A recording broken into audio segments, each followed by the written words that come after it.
Okay, I'm going to step away from the emu and dark earth theories and throw out a little something fun. A little bit more sciencey and a little less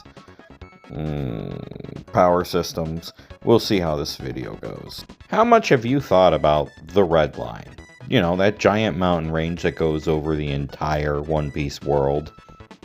You know, it's there, but not too much is really said throughout the series, and yet people have a bazillion theories on if it's hollow, if it's not hollow, if the Eve tree is found inside of it or not.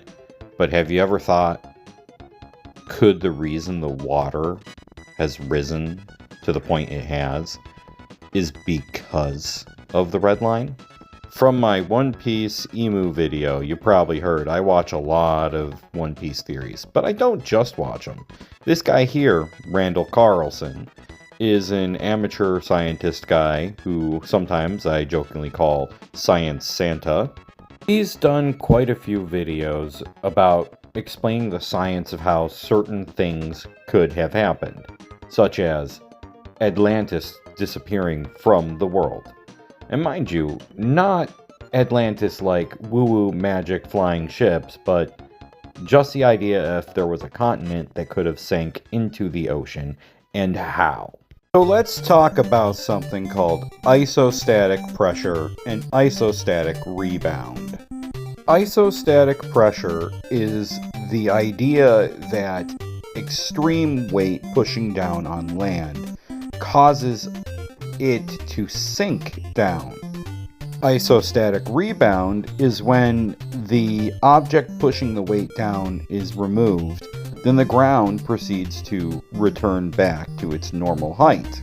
In the period of time known as the Older Dryas, it was the Ice Age, and as you can see from this map, there was a gigantic, absolutely massive glacier going over the entirety of Canada. The amount of weight that this ice pushed down on Canada actually lowered the ground quite a bit.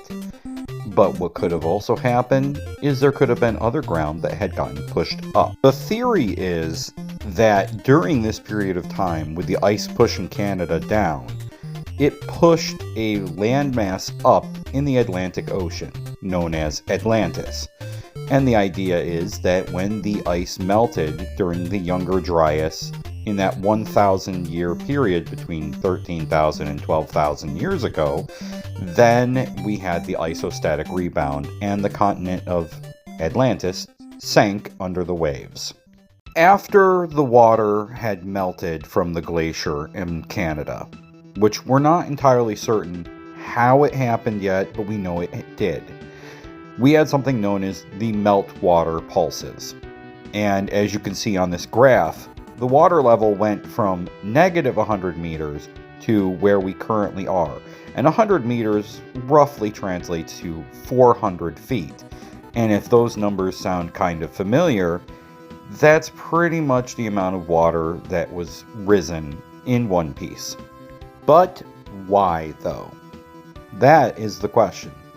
The exact details of what happened in the Void Century are still unknown, just like what happened 13,000 years ago.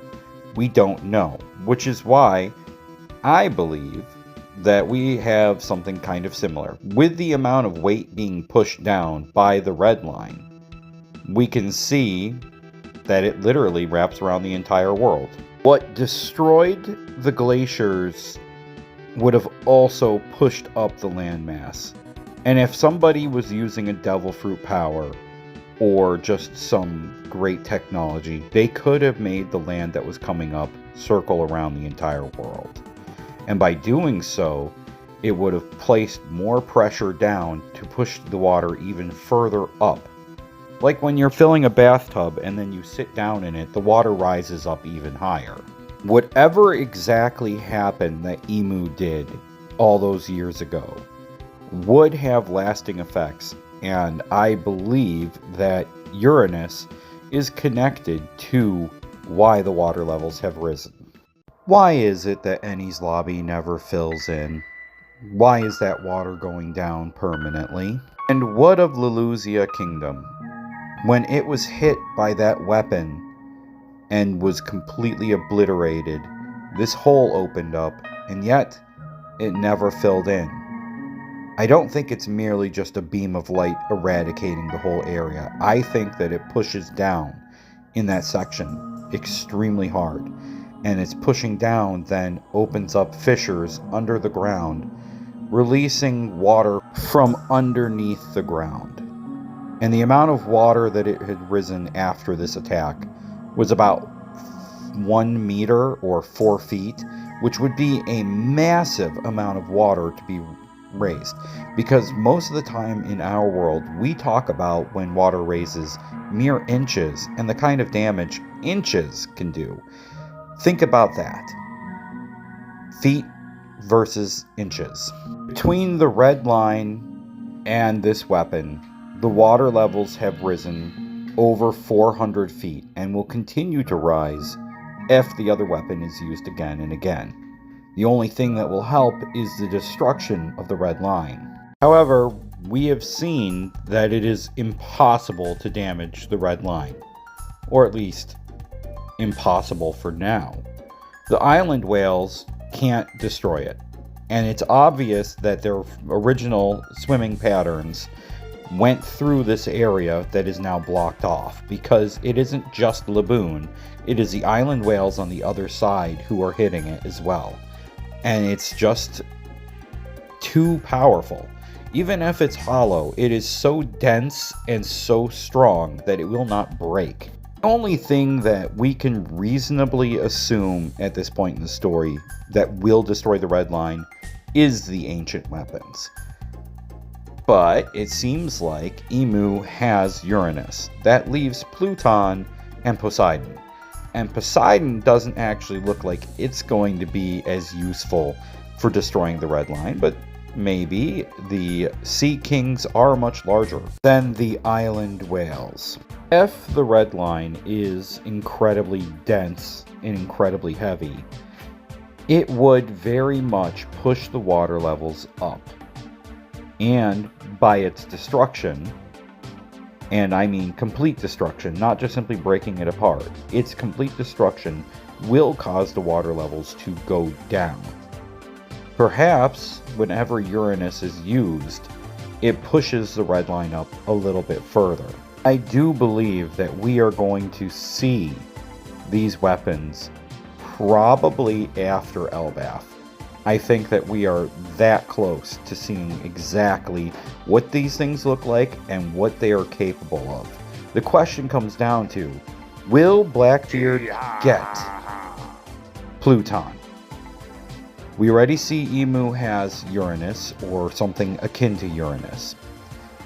We can all pretty much agree that Luffy will have Poseidon because he became friends with the Mermaid Princess. But Blackbeard knows exactly where Pluton is, thanks to Caribou. So he might be the one who gets it.